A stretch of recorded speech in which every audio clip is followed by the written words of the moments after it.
Greetings, programs. Welcome back to ArcNeo Reviews. So, recently I've actually started watching, finally, Transformers Armada. Now, yes, I know, that's probably a shock to some people.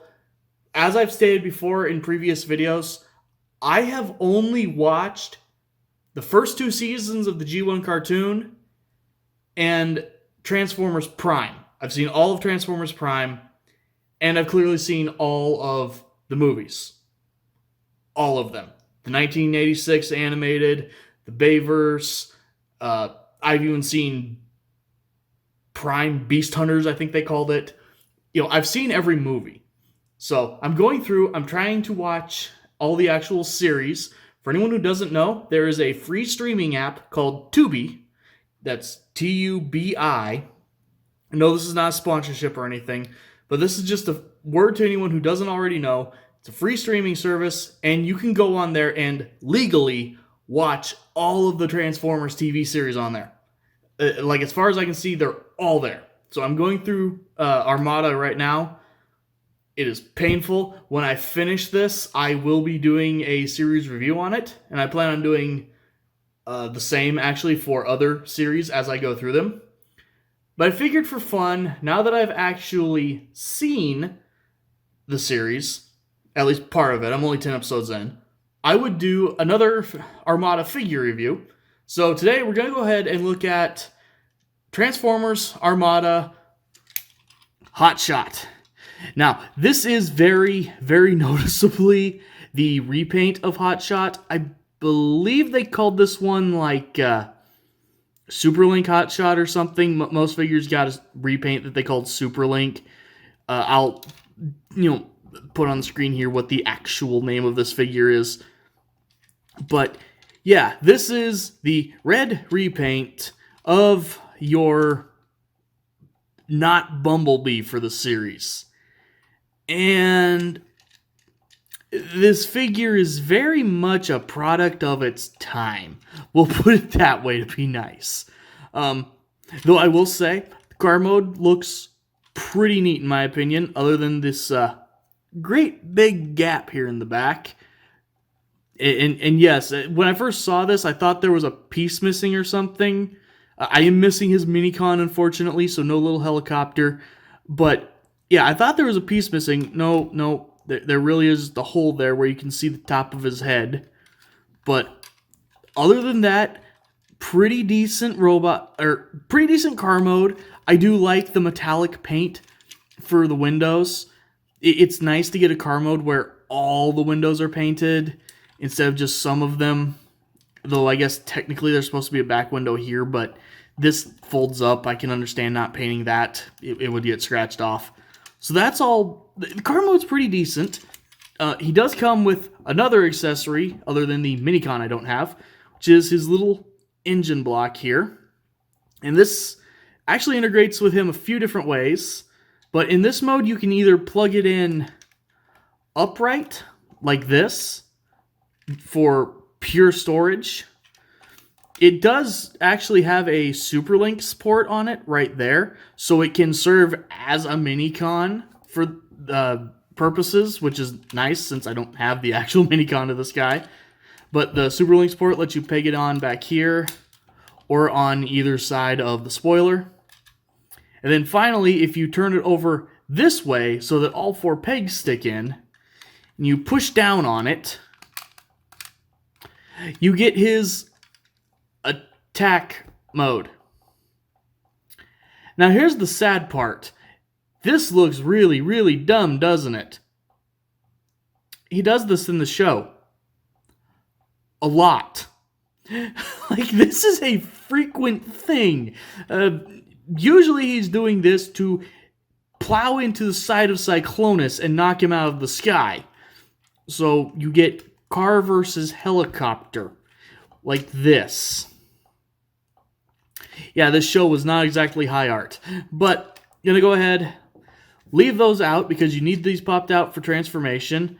I forgot just to show off the underside. Underside's oddly clean, actually. It kind of looks like the underside of a car, other than the thighs here.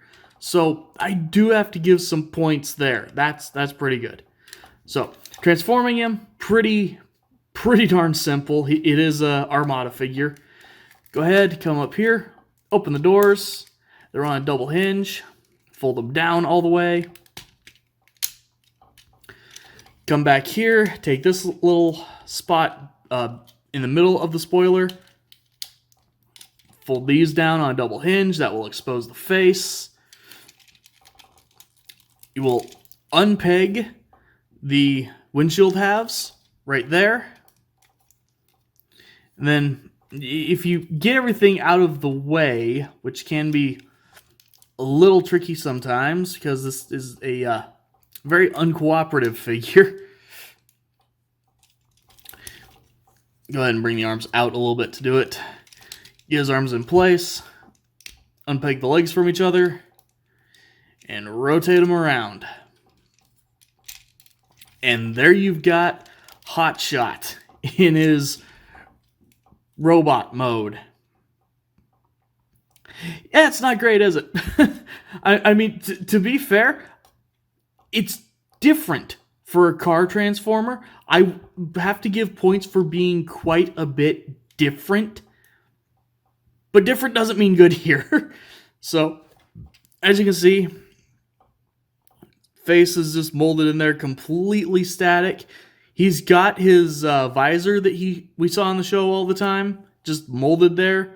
Does not flip down. It's just molded there. It's just a little bit lame. He poses not the worst. He has no shoulder forward and back. He just has the outward motion right there. You've got a rotation right there from transformation just above the elbow. Elbow bends 90 degrees. Arms only look good from the outside and the front. He's got a ball joint for the hips so he can kick out, forward, back. Really good range there. I'll give him credit for that. A lot of Armada figures had really, really terrible legs.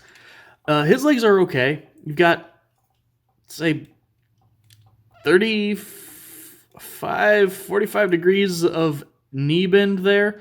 Not a lot, but, you know, again, he actually has knees and knee rotation, so it's nowhere near up to standard like we would expect nowadays, but at least it's something. I will give credit for something.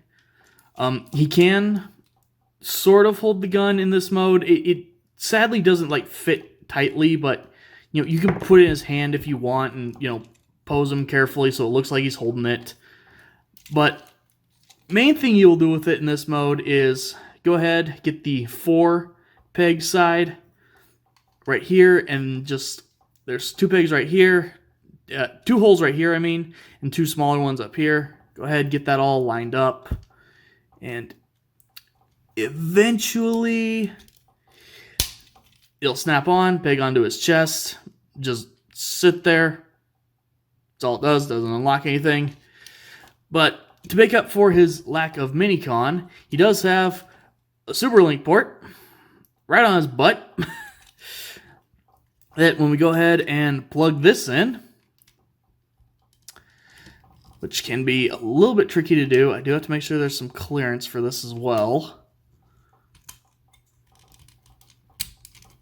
Okay, it released, so when I get this out of the way, his little gun here will pop up.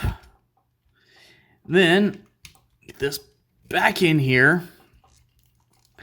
When we push up, if I can get this in here enough, I might have to go dig out a Minicon from someone else here. You know, I'm going to do that. Just give me a second. I normally you can do it with this, but tonight apparently I have the oaf fingers, so I'm unable to. 1 second. Gonna go ahead and use this guy because his Minicon port is way up here on the front. Gives me room to work. So, plug that back in. Then push up. And the wheels will spin around and launch a missile. As well as leave him looking quite silly. He also does this in the show, actually.